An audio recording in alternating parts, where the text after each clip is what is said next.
في كلامه المجيد وفي فرقانه الحميد. أعوذ بالله من الشيطان الرجيم. بسم الله الرحمن الرحيم. لن ينال الله لحومها بالتقوى منكم. صدق الله مولانا العظيم وصدق رسوله النبي الكريم. أما بعد, সম্মানিত দর্শকবৃন্দরা, আজকে আপনারা দেখবেন আপনাদের সামনে একটি বিষয় নিয়ে আলোচনা করব। সেই বিষয়টি হচ্ছে পবিত্র কুরবানি ঈদের যে আপনারা কুরবানি করবেন, সেই কুরবানি সংক্রান্ত কিছু মাসআলা নিয়ে মুজাকারা করার জন্য এসেছি। তো সেটা হচ্ছে, আমি আপনাদের সামনে আজ 9টি বিষয় নিয়ে আলোচনা করব। 9টি বিষয়ের প্রথম বিষয় হচ্ছে এই কোরবানি কাদের উপর ওয়াজিব। 1 নাম্বার 2 হচ্ছে এটা কখন ওয়াজিব হয়। 3 নাম্বার, কোরবানি কি কি জিনিস করতে হয়। 4 নাম্বার হচ্ছে কোরবানির গোশত কারা খাবে। 5 নাম্বার হচ্ছে এই গোশতকে কয় ভাগ করতে হবে। 6 নাম্বার হচ্ছে ধনীদেরকে কিন্তু গোশত দেওয়া যাবে। তারপরে 7 নম্বর হচ্ছে কুরবানির সাথে আকিকা করা যাবে কিনা। এই বিষয়টা খুব একটা গুরুত্বপূর্ণ। এই বিষয়টি অনেকেই মানুষ অনেক প্রশ্ন করে বসে যে কুরবানির সাথে আকিকা করা যাবে কিনা। আমি প্রথমে আপনাদের বলছি যে এখানে আমি মূলত মাসলাগুলো বলছি নিজের মুজাকারার জন্য, যাতে করে আমার এই বলার মাধ্যমে অনেকের ফায়দা হয়, নিজেরও ফায়দা হয়। তো আপনারা দেখছেন 7 নম্বর পর্যন্ত বললাম। 8 নম্বর হচ্ছে যে এই কুরবানির গোশত ফ্রিজে রেখে খাওয়া যাবে কিনা। আর 9 নম্বর হচ্ছে যদি এই পশু জবাই করতে গিয়া মাথা আলাদা হয়ে যায়, তাহলে এই পশুর বিধান কি। এই 9টা বিষয় নিয়ে আপনাদের সামনে আজকে আলোচনা করব। তো সম্মানিত দর্শকবৃন্দরা, যারাই আমার এই লাইভটাকে দেখবেন, সবার কাছে বিনীত অনুরোধ থাকবে, আপনি নিজে দেখে উপকৃত হলে আপনার আরেক ভাইকে দেখার সুযোগ করে দিবেন।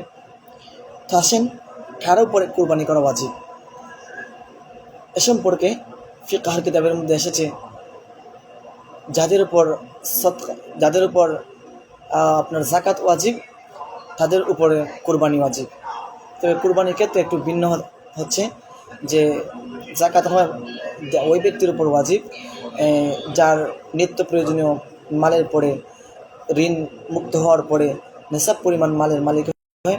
আর নেশাব পরিমাণ মালিক হওয়ার পরে তার মালের যে যাকাতটা আসে সেটা হচ্ছে 40 ভাগের 1 ভাগ আল্লাহর রাস্তায় যাকাত করতে হয়, যাকাতের বিধান।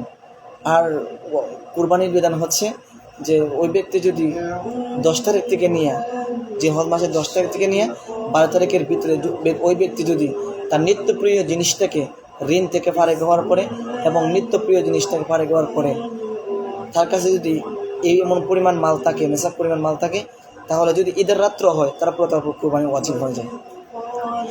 ধনাঢ্য ব্যক্তি নেশাব পরিমাণ মালের মালিক, তবে যাকাতের ক্ষেত্রে হচ্ছে ফাহালা আলাইহিল হাউল, 1 বছর অতিক্রান্ত হয়ে যাওয়া, 1 বছর অতিবাহিত হওয়া। আর কুরবানি হচ্ছে এই কুরবানি ওয়াজিব হয় ওই ব্যক্তির উপর যে 1 বছর শর্ত না, শর্ত হচ্ছে ঈদের রাত্রে যদি ব্যক্তি নেশাব পরিমাণ মালের মালিক হয়, তাহলে তার উপর কুরবানি ওয়াজিব হয়।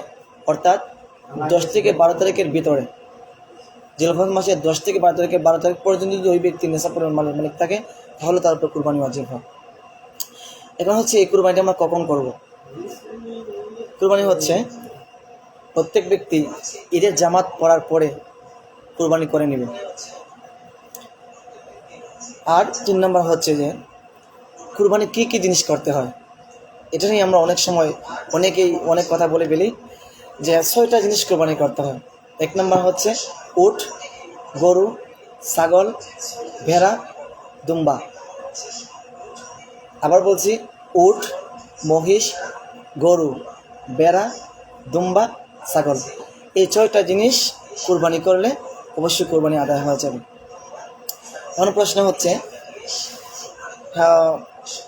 এই পশুগুলো যখন আমরা কুরবানি করি, এই পশুগুলো যখন আমরা কুরবানি করি, কুরবানি করার পরে এই পশুর গোশত নিয়ে আরেক তল শুরু হয়ে যায়।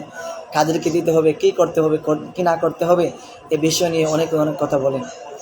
তো দেখেন ভাই, এই কুরবানির গোশত কুরবানি দেওয়ার পরে কুরবানির যে পশুটা আছে, ওই পশুর গোশতকে আপনি 3 ভাগ করবেন। আল্লাহ রাসূল সাল্লাল্লাহু আলাইহি ওয়াসাল্লাম হাদিস দ্বারা প্রমাণিত যে এই গোশতকে 3 ভাগ করবেন।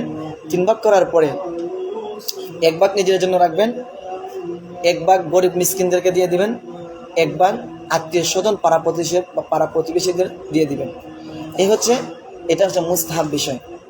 কিন্তু আমাদের অনেকেই অনেক কথা বলে পেলেন যে এই কোরবানির গোশত বন্টন না করলে নাকি কোরবানি আদায় হয় না। আস্তাগফিরুল্লাহ, এটা আসলে একটা মারাত্মক বিষয় কথা। কিন্তু প্রতিবেশীর হক হচ্ছে তাদেরকে দেওয়া। কোনো ব্যক্তি যদি কুরবানি দেওয়ার পরে সে ওই কুরবানির গোশত কাউকে দেয় না, তাহলে এটা হচ্ছে মানবতা কাজের অর্থাৎ মানবতাবিহীন একটা কাজ করছে। এই জন্য তার কুরবানি হবে না, তার কুরবানি বাতিল হয়ে যাবে। এটা একটা ভ্রান্ত এবং ভুল কথা। কেউ যদি কুরবানি দেওয়ার পরে সে আল্লাহকে রাজি এবং খুশি করার জন্য কুরবানি দেয়, অবশ্যই ওই ব্যক্তি কোনো দিন সে একা তার কুরবানির গোশত খাবে না, অবশ্যই তার পাড়া প্রতিবেশী যারা আছে, গরিব মিসকিন আত্মীয় স্বজন, তাদেরকে নিয়ে খাবে।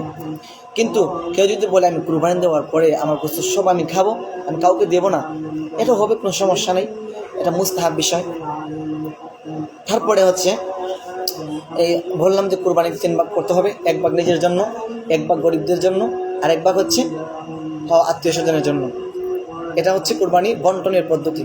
এখন ধনীদেরকে কি দেওয়া যাবে না, এ সম্পর্কে ফুকাহায়ে কেরাম বলেন যাদের উপর কুরবানি ওয়াজিব ওই সমস্ত ব্যক্তিদেরকে কুরবানির গোশত দেওয়া যাবে না। পরিষ্কার কথা, এটি সবচেয়ে নির্ভরযোগ্য কথা। অর্থাৎ যারা কুরবানি দিবে তাদের গোশত আরেকজন কুরবানি দেওয়ালা খেতে পারবে না। এটা হচ্ছে কুরবানির গোশত আরেক ধনী ব্যক্তিকে দেওয়া যাবে কিনা। 7 নম্বর বিষয় হচ্ছে কুরবানির সাথে আকিকা করা যাবে কিনা। এই বিষয় নিয়ে অনেক মতানৈক্য এবং অনেক কথাই বলেন। হতে পারে কেউ এ সম্পর্কে মুতাআলা কিতাবাদির সাথে কোনোদিন সাক্ষাৎ নাও থাকতে পারে, বা তাদেরকে প্রাথমিক অবস্থায় অর্থাৎ যে কোনো অবস্থা তাদের প্রশ্ন করা হোক, উত্তর না দিতে পারার কারণে তারা ভুলভাল বলে ফেলেন।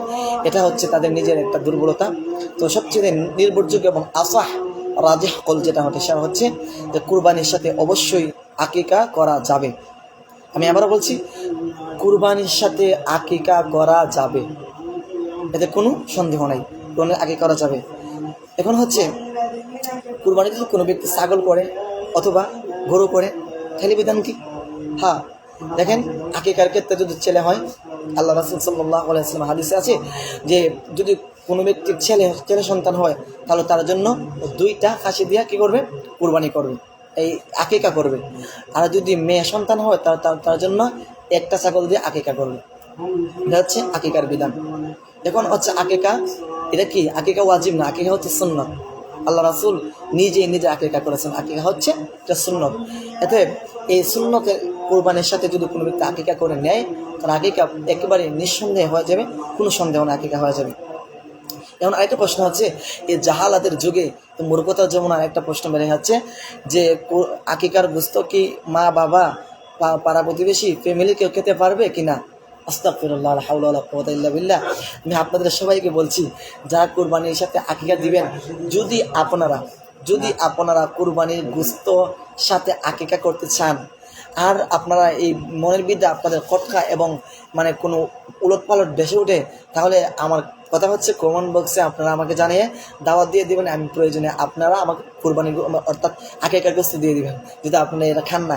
এটা হচ্ছে মূর্খতার পরিচয়। এটা হচ্ছে একটা ওই সমাজতান্ত্রিকের একটা বিষয় যে মানুষ বলে কি, মানুষ বলবেন না। আপনারা এই বর্তমান সারা বিশ্ব উলামার কোনো অভাব নেই, আপনার হকপন্থী উলামায়ে কেরামকে জিজ্ঞাসা করে শরীয়তের কোনো কাজ করবেন, এটাতে অনেক অবশ্যই ফায়দা হবে। এজন্যই আমি নিজেও এক জায়গায় শুনেছিলাম, এক জায়গায় গিয়েছিলাম, তো সেখানেও বলছে নাকি আকিকার গোশত খাওয়া যাবে না, মা বাবা নাকি কেউই খেতে পারবে না, সেটা কিন্তু সদকা করে দিতে হয়। এটা একটা মূর্খতার পরিচয়। আচ্ছা, তো অবশ্যই আমরা জানতে পারলাম আজকে এই 7টা বিষয়, 2টা বিষয় রয়ে গেছে। একটা এই 7 নম্বর বিষয়টা কুরবানির সাথে আকিকা করা যাবে কিনা, এ সম্পর্কে ফুকাহায়ে কেরাম মতামত দিয়েছেন। অবশ্যই করা যাবে, তাতে কোনো সন্দেহ নাই। এতে আমার প্রশ্ন হচ্ছে, এখন কিসের সাথে আমি দিলাম কুরবানি ছাগল, এখন কি করা যাবে? না, আপনি ছাগল কুরবানি দেন, ছাগল, দুম্বা, এরপরে আপনার ভেড়া। এক্ষেত্রে আপনার মাসআলা হচ্ছে যে শুধুমাত্র এটাতে কুরবানি হবে, আকিকা হবে না। আর যদি আপনারা গরু কুরবানি দেন, মহিষ কুরবানি দেন, তাহলে এটা সেটা আপনারা অবশ্যই আকিকা করতে পারবেন, তাতে কোনো সমস্যা নেই। 8 নম্বর প্রশ্ন হচ্ছে যে ফ্রিজে কুরবানির গোস্ত রেখে খাওয়া যাবে কিনা। আমাদের এই একজন পরিচিত ব্যক্তি বললেও দুঃখ লাগে, ওদের কি ইলমের ইস্তেআদাত কতটুকু বা ইলমের তাকাজা কতটুকু আছে আল্লাহ তো মালুম, ভালো জানেন। সবচেয়ে মূল কথা হচ্ছে, এক জায়গায় ঈদের নামাজ পড়েছিলাম, তো আপনাদেরকে শেয়ার করতেছি বিষয়টা। এক জায়গায় ঈদের নামাজ পড়েছিলাম, এক বক্তা সাহেব বলেছিলেন যে আমাদের দেশে আজ পিস মার্কা কুরবানি হয়ে গেছে। আমি ওই বক্তার কাছে একটা প্রশ্ন জানতে চাই, আচ্ছা হযরত আপনি বলুন তো দেখি, কুরবানি দেওয়া ওয়াজিব, গোস্ত বন্টন করা কি ওয়াজিব নাকি সুন্নাত নাকি মুস্তাহাব? তখন আপনি বলবেন কি? আপনার কথা বোঝা যাচ্ছে পিস মার্কা কুরবানি, তার মানে বোঝা যাচ্ছে আপনি বলবেন কুরবানির গোস্ত বন্টন করা ওয়াজিব, আপনি এটা বলবেন না। এটা কখনো হতে পারে না, কোনো ফুকাহে কারণ কোনো কিতাবে কোনো হাদিসে আপনি দেখাতে পারবেন না। এটা হচ্ছে মুস্তাহাব বিষয়। কোনো যদি দেয় ইহসান, যদি দেয় না তাহলে এটা কোনো কিছু করা যাবে না, এটা তার ব্যক্তিগত বিষয়। দেওয়াটাই হচ্ছে রসুলের সুন্নত তরিকা দিত। এখন কুরবানি পিস মার্কা বলে আপনি কি বোঝাতে চেয়েছেন? যে ওই ব্যক্তি কুরবানির গোস্ত কবুল হয়নি, পিস মার্কা কুরবানি। অথচ ফুকাহে কেরাম এই বিষয়ে সমাধান দিয়েছেন। ফতোয়া কাসিমিয়ার মধ্যে স্পষ্ট উল্লেখ আছে যে ফ্রিজে কুরবানির গোস্ত রেখে খাওয়া যাবে, কোনো সমস্যা নেই। কারণ সে নিজে যদি সব গোস্ত খেয়ে পেলে তাতেও সমস্যা নেই, মানুষকে যদি দিয়ে দিতেও সমস্যা নেই, দেয় না তাতেও সমস্যা নেই। তবে কি, এটা মানবতাহীন কাজ করলো। ব্যক্তির বিবেকে প্রশ্ন দিল কি, আমরা গরিবের তো একটা হক আছে, আপনার গরিবের শুধু হক নষ্ট করলেন, আর কোনো কিছু নেই। গরিবের একটা হক আছে, আত্মীয় স্বজনের একটা হক আছে, সেই হকটা থেকে বঞ্চিত হচ্ছে। এই জন্য আপনার কুরবানির গোস্ত যে পিস মার্কা হয়ে যাবে, আর এই গোস্ত হবে না, কুরবানির গোস্ত খাওয়া যাবে না, আরেকজনকে দিতেই হবে, ফ্রিজে রাখা যাবে না, এটা একটা মানে অজ্ঞতার কথা। এবং বোঝা যাচ্ছে কুরবানির গোস্ত কী করা যাবে, কুরবানির গোস্ত ফ্রিজে রেখে খাওয়া যাবে। শেষ 8 নম্বর কথা হচ্ছে, 9 নম্বর কথা হচ্ছে, জবাইয়ের সময় যদি কুরবানির পশু মাথা থেকে আলাদা হয়ে যায়। খেয়াল করবেন কথাটা, খুবই গুরুত্বের সাথে শুনবেন। কুরবানি করার সময় যদি এই কুরবানির পশু আলাদা হয়ে যায়, তখন বিধান হচ্ছে কি, যিনি কুরবানির পশু জবাই করবেন তিনির জন্য একেবারে সালিমভাবে নিরাপদের সাথে, খুবই খেয়ালের সাথে, হুঁশিয়ারের সাথে কুরবানির পশু জবাই করতে হবে, যাতে আলাদা না হয়। কারণ যদি আলাদা হয়ে যায় খাওয়া যাবে না, তেমন মাত্র খাওয়া যাবে, এতে সমস্যা নেই। কত কাসিমিয়া এই মাসলাটি উল্লেখ করেছেন যে কোনো ব্যক্তি যদি জবাই করার সময় তার এই পশু মাথা আলাদা হয়ে যায়, তাহলে এটা একটা কেমন যেন হয়ে যায়, মাকরুহ বিষয়। সবচেয়ে উচিত হলো জবাই করার সময় পশুকে কষ্ট দেওয়া যাবে না। 2 নম্বর হচ্ছে, পশু জবাই করার সময় খুবই হুঁশিয়ার এবং সুস্থ মস্তিষ্ক জ্ঞান নিয়ে কাজ করতে হবে, যাতে আলাদা না হয়। কারণ আলাদা করে খায় ইহুদি, হিন্দু, বৌদ্ধ, খ্রিস্টানরা। তারা এক কুবে কোনো কিছু বলে দিয়ে, পাটা বলে দেওয়ার সময় তারা এক কুবে কেটে ফেলে দেয়। এখন যদি এটা আপনি ইচ্ছা করে করেন তাহলে তাদের সাদৃশ্য হয়ে যায়, আর যদি আপনি ইচ্ছা করে না করেন, অনিচ্ছায় হয়ে যায়, তাহলে এটা একটা মাত্র বিষয়। এ সম্পর্কে খুবই গুরুত্বের সাথে করতে হবে, যাতে করে এই আলাদা না হয়ে যায়। যাক, আজকে আমরা জানলাম অনেক, প্রায় 9টা মাসলা জানতে পারলাম। আল্লাহ তাআলা আমাদেরকে সহি শুদ্ধভাবে বিশুদ্ধ নিয়তে কুরবানি করার তৌফিক দান করেন। এবং আমাদের আরেকটা কথা বলতে হয় না, বলে না হয়, আমাদের সমাজের মধ্যে অনেক ভাইয়ের কুরবানি কিন্তু অনেকের উপর ফরজ হয় না, আবার অনেকের উপর ফরজ হয় তারা দেয় না, ওয়াজিব হয় কুরবানি দেয় না, আবার অনেকের উপর ওয়াজিব নাই কিন্তু অনেক দিয়ে দেয় কেন? দেখেন, এখানে আল্লাহ তাআলা আয়াতের মধ্যে বলেছেন, লা ইয়ানালুল্লাহু লুহুমুহা ওয়ালা দিমাউহা ওয়ালাকিন ইয়ানালুহু তাকওয়া মিনকুম। এ সম্পর্কে আল্লামা জারুল্লাহ জামাখশরী রাহমাতুল্লাহ আলাইহি তাফসীর জামাখশরীর মধ্যে উল্লেখ করেছেন, এবং আরও বিভিন্ন কয়েকটা তাফসীর দেখলাম, এটার মধ্যে উল্লেখ করেছেন যে এখানে আল্লাহ তাফসীর কাবীরের মধ্যে উল্লেখ করেছেন, এবং তাফসীর জামিউল আহকামুল কোরআন ওরফে কুরতুবী এটার মধ্যে উল্লেখ করেছেন, আরও উল্লেখ করেছেন তাফসীর মাআরিফুল কোরআন উল্লেখ করেছেন, বিভিন্ন তাফসীর দেখলাম উল্লেখ করেছেন। এখানের মধ্যে লা ইয়ানালুল্লাহু লুহুমুহা ওয়ালা দিমাউহা ওয়ালাকিন ইয়ানালুহু তাকওয়া জায়গায় এখানে আনছেন ওয়ালাকিন তাখলিস, খালিস নিয়ত, অর্থাৎ প্রত্যেককে কী হতে হবে, তার অন্তরের মধ্যে একটা খালিস বিশুদ্ধ নিয়ত থাকতে হবে। এখন আমাদের দেশে এক ভাই 1 লক্ষ টাকা দিয়ে কুরবানির পশু কিনে আনছে, এবং সে বলতে চাইতেছেন আমিও 1 লক্ষ টাকা দিয়ে কুরবানির পশু কিনে আনছে। তখন সে বলতেছে আমার পার্শ্ববর্তী এলাকার ভাই, সেও প্রবাসী থেকে, আমি প্রবাসী, তার উপর ওয়াজিব, আমার উপর ওয়াজিব, কিন্তু আমার উপর ওয়াজিব না, তার উপর ওয়াজিব, কিন্তু সে 1 লক্ষ টাকা দিয়ে কুরবানি চায়, কিন্তু আমি কুরবানি প্রতি বছরই দেই, কিন্তু আমি এই বছর দাম দিয়ে আনবো, বেশি দাম দিয়ে আনবো, যাতে মানুষ আমাকে বলে আমি খুবই হৃষ্টপুষ্ট একটা পশু নিয়ে আসছি। এ সম্পর্কে ভাই দেখেন, আপনি দিচ্ছেন কুরবানি আল্লাহকে খুশি করার জন্য, আর আল্লাহকে খুশি করতে গিয়ে কোনো ব্যক্তির দিকে তাকানো যাবে না, আপনার কুরবানি হবে না।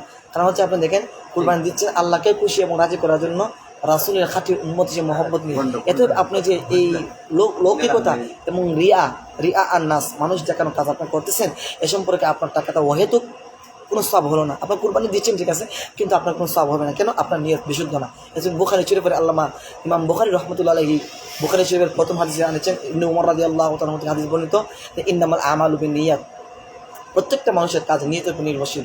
এতে আপনার নিয়ত যখন বিশুদ্ধ হয়ে যাবে, আপনার সব কিছু আমল সব কিছু একবারে সহি হয়ে যাবে। আর আল্লাহ তাআলা সূরাতুল বাইনার মধ্যে বলেন, ওমা উমিরু ইল্লা লিয়াবুদুল্লাহ মুখলিসিনা লাহুদ্দিন। এখানে মুখলিস, আপনি মুখলিস বান্দা হতে হবে। দিনের ক্ষেত্রে আপনার মুখলিস খাঁটি নিয়ত বিশুদ্ধ নিয়তওয়ালা ব্যক্তি হতে হবে, আর না হয় আপনার আমল নামা কোনো কিছুই কবুল হবে না। আর আমরা যারাই কুরবানি দেব, একমাত্র যদি আমাদের কুরবানি ওয়াজিব হয়ে থাকে, একমাত্র আল্লাহ এবং তার রাসূলকে খুশি করার জন্য আমরা কুরবানি দেব। আল্লাহর বিধান মনে করে আমরা এটা দেব, কোনো ব্যক্তি পূজা করার জন্য নয়, কোনো ব্যক্তিকে দেখানোর জন্য নয়। আমরা একমাত্র রেজায়ে মাওলা, একমাত্র আল্লাহকে খুশি করার জন্য আমরা কুরবানি যদি দেই, তো অবশ্যই আমরা আমাদের এই কুরবানির প্রত্যেকটা পশুর বিনিময়ে আল্লাহ আমাদেরকে সওয়াব দিবেন। আমাদেরকে আল্লাহ তাআলা যেন সহিভাবে কুরবানি করার তৌফিক দান করেন। ওয়া আখিরু দাওয়া আনিল হামদুলিল্লাহি রাব্বিল আলামিন। আসসালামু আলাইকুম ওয়া রাহমাতুল্লাহি ওয়া বারাকাতুহু। মাশাআল্লাহ।